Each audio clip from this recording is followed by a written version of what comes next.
किसी गांव में रवि और किशन नाम के दो भाई रहते थे। उनके माता पिता की मृत्यु कई साल पहले हो चुकी थी। दोनों ही बहुत भोले और महादेव के भक्त थे। रोज मंदिर जाना उनके जीवन का हिस्सा था। एक दिन जमींदार का बेटा मोहित उन्हें टोकते हुए बोला, अरे रवि किशन, आज तुम लोगों को देर हो गई मंदिर आने में, क्या हुआ? हाँ, आज जरा देर हो गई। हाँ, देर तो हो रही थी। मैं भैया से कब से कह रहा था कि जल्दी चलो, लेकिन इन्हें तो सजने संवरने से फुर्सत ही कहाँ है। अरे किशन, उसे सजना संवरना नहीं, तिलक लगाना कहते हैं। मंदिर जाने के लिए इतना तो करना ही होता है ना। ठीक है, आप अब बहस मत कीजिए, मंदिर में भीड़ हो जाएगी। मैं बहस नहीं कर रहा हूँ, बहस तो तुम करते हो। गांव के लोग इसी तरह रवि और किशन को बातों में उलझाकर उनकी बहस का मजा उठाते थे और रवि किशन इस बात को नहीं समझ पाते थे। कैलाश पर्वत पर बैठे शिव पार्वती इस दृश्य को देख रहे थे। माता पार्वती ने शिव जी से कहा, लीजिए प्रभु, आपके भक्त आज फिर मंदिर आने में देर कर रहे हैं। ये दोनों लोगों की बातों में ऐसे आ जाते हैं और अपने काम करना भूल जाते हैं। क्या करें देवी, भूले हैं तुम। बस करो किशन, भूल गए कैसे? बचपन में मैंने ही तुम्हें पाला है और खाना खिलाया है, भूल गए वो सब? वो तो आप खाना मुझे इसलिए खिलाते थे ताकि उसमें से थोड़ा थोड़ा आप भी खा सको। तुम मुझ पर झूठा इल्जाम लगा रहे हो, समझे? नहीं, ये सच का इल्जाम है और सच ही है। मुझे तो तुमसे बात ही नहीं करनी, मैं मंदिर जा रहा हूँ। रवि वहाँ से मंदिर चला जाता है और किशन भी उसके पीछे पीछे मंदिर में आ जाता है। दोनों भाई मिलकर अपने साथ लाए पात्र से दूध शिव जी पर चढ़ाते हैं।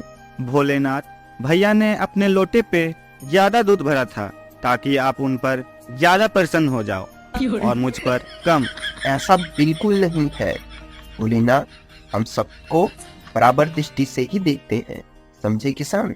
हाँ, अब तो आप ज्ञान बांटोगे ही। दोनों की बातें सुनकर पुजारी जी उन्हें टोकते हुए कहते हैं, अरे अब तुम लोग यहाँ शुरू मत हो जाओ, इधर आओ, मुझे कुछ काम है तुम लोगों से। रवि किशन दोनों पुजारी जी के पास पहुँच जाते हैं और पुजारी जी उनसे कहते हैं, मेरे पास तुम दोनों के लिए एक काम है। पड़ोस के गांव में मेरे भाई के यहाँ मंदिर में सहायता करने के लिए कुछ लोगों की जरूरत है। तुम दोनों वहाँ जाओ और काम करो।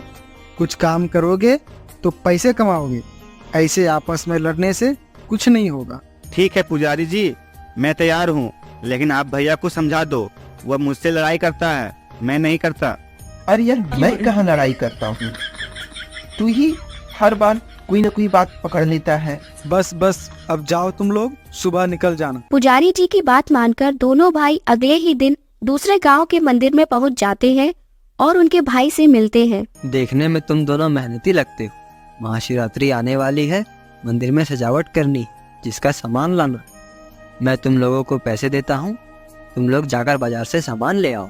पुजारी जी दोनों को कुछ पैसे देकर बाजार से सामान लाने भेज देते हैं। रास्ते में उन दोनों को एक ठग मिलता है और जो उन्हें बातों में उलझाकर उनके पैसे लेना चाहता था। अरे भैया, इस गांव के तो नहीं लग रहे हैं, नहीं आए हो क्या? हाँ भैया, आज ही आए थे यहाँ पास वाले मंदिर में काम करने के लिए। काम करने नहीं आए हैं, अब तो इधर ही रहेंगे। अच्छा, समझ गया। तो अभी कहाँ जा रहे हो? अभी बस सामान लेने जा रहे हैं बाजार से मंदिर का कुछ। अच्छा, आओ, पहले कुछ खा लो, फिर सामान लेने चले जाना। हाँ, वैसे भूख तो बहुत जोर की लगी है, चलो भैया कुछ खा लेते हैं। हाँ ठीक है, चलो जल्दी। रवि और किशन उस ठग के साथ एक नाश्ते की दुकान पर पहुंच जाते हैं और ठग उनके लिए जलेबी लाकर देता है। अरे वाह भैया, आप तो बहुत अच्छे इंसान हैं। अरे आप दोस्त हैं हमारे, खाइए, सबसे स्वादिष्ट जलेबी यहाँ की। दोनों भाई मिलकर खूब जलेबी खाते हैं और कुछ देर बाद कहते हैं, अच्छा भैया, अब हम चलते हैं, बहुत काम है। अरे कहाँ जा रहे हो? यहाँ पैसे तो देकर जाओ। किस चीज के पैसे?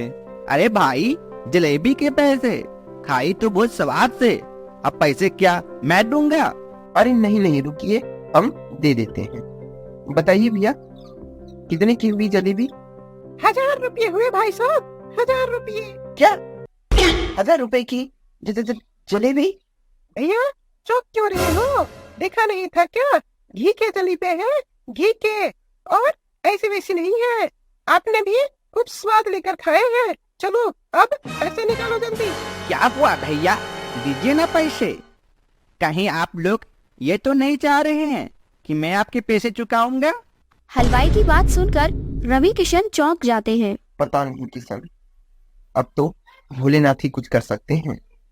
मैं तो वैसे ही परेशान हूँ। एक तो पुजारी जी के पैसे चले गए, ऊपर से कोई सामान भी नहीं आया। पुजारी जी गुस्सा हो जाएंगे। हो सकता है पैसे चोरी के इंजाम में मार भी लगा दे। नहीं नहीं, वो मार लगाने वाले नहीं लगते, वो तो डंडा लेकर मारेंगे, डंडा लेकर। अब क्या करे भैया? रवि किशन सोच में पड़ जाते हैं, लेकिन अब तो वो जलेबी खा चुके थे। उन्हें पैसे तो देने ही थे। उन्होंने पुजारी जी के पैसे हलवाई को दे दिए और वहाँ से चले गए। दोनों भाई एक पेड़ के नीचे बैठ जाते हैं और भगवान शिव का ध्यान करने लगते हैं।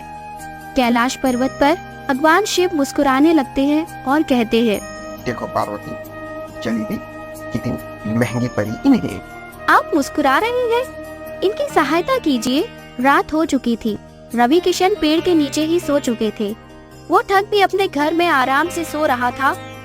तभी उसके सपने में शिवजी ने आकर कहा, तुमने मेरे भक्तों को उस हलवाई के साथ मिलकर ठगा है। तुम उनके पैसे लौटाकर माफी मांग लो, नहीं तो अगले दिन मैं तुम्हें दंड दूंगा, समझे? सपने में शिवजी को देखकर वे ठग जाग जाता है और फिर उसे पूरी रात नींद नहीं आती। सुबह रवि किशन आपस में बातें करते हैं। भैया क्या करे? पुजारी जी के पास जाकर उनको बताना तो पड़ेगा ही। सही कहा, चलो चलते हैं। दोनों भाई पुजारी जी के पास मंदिर में पहुंचते हैं और उनके सामने जाते हैं। कहाँ थे तुम लोग?